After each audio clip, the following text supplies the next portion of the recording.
लालची बहू, सास और बहू की एक सुंदर कहानी। मनोहर अपने पिता माता के साथ एक छोटे से शहर में रहता था। वो एक कंपनी में काम करता था, जिसके पैसे से वो अपना खर्चा और अपने परिवार का खर्चा चलाता था। कुछ वर्ष बाद मनोहर की शादी हो जाती है। उसकी पत्नी का नाम रिया था। रिया एक बहुत ही लालची किस्म की औरत थी। रिया को जब भी पैसे मिलते थे तो वो तरह तरह के कपड़े और गहने खरीद लेती थी। वो जब भी किसी समारोह में जाती थी तो हमेशा नए नए कपड़े और गहने पहनकर जाना चाहती थी। जब उसके पास नए कपड़े और नए गहने नहीं रहते थे तो वो अपने पति मनहर से जीत करके खरीदवा लेती थी। उसकी लालच से उसका पति भी तंग आ गया था। मनोहर रिया को हमेशा समझाया करता था कि हमारी कमाई उतनी नहीं है कि मैं तुमको हर समारोह में जाने के लिए अलग अलग तरह के कपड़े और गहने खरीद कर लाया करूँ। मगर रिया उसकी बातों का मानने को तैयार नहीं थी। एक दिन जब रिया किसी समारोह में गई थी तब उसकी एक सहेली मनीषा उसके घर पर आई।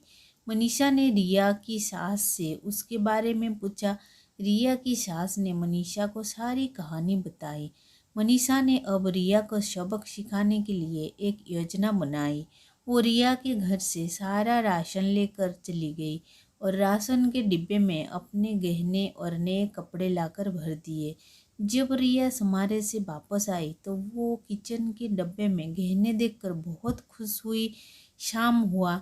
जब रिया खाना बनाने गई तब उसे राशन नहीं मिला तो वह अपनी सास से पूछा, सारा राशन कहाँ गया? उसकी सास ने जवाब दिया, मैंने सारा राशन और घर का सारा सामान बेचकर तुम्हारे लिए गहने और कपड़े खरीद लिए हैं। तुम बदल बदल कर हर दिन नया पहनो। रिया बोली, मगर खाने के बिना मैं गहने और कपड़े को क्या करूँगी? तभी उसकी सहेली मनीषा आई और उसने रिया को सब कुछ बताया कि यह तुमको सबक सिखाने के लिए किया गया था। अब रिया को समझ में आ गया, जीवन जीने के लिए सबसे ज़्यादा जरूरी भोजन होता है, ना कि बदल बदल के गहने और कपड़े पहनना। रिया अब अपने पति के कमाई के अनुसार ही सारा काम करती थी और वो खुशी खुशी रहने लगी।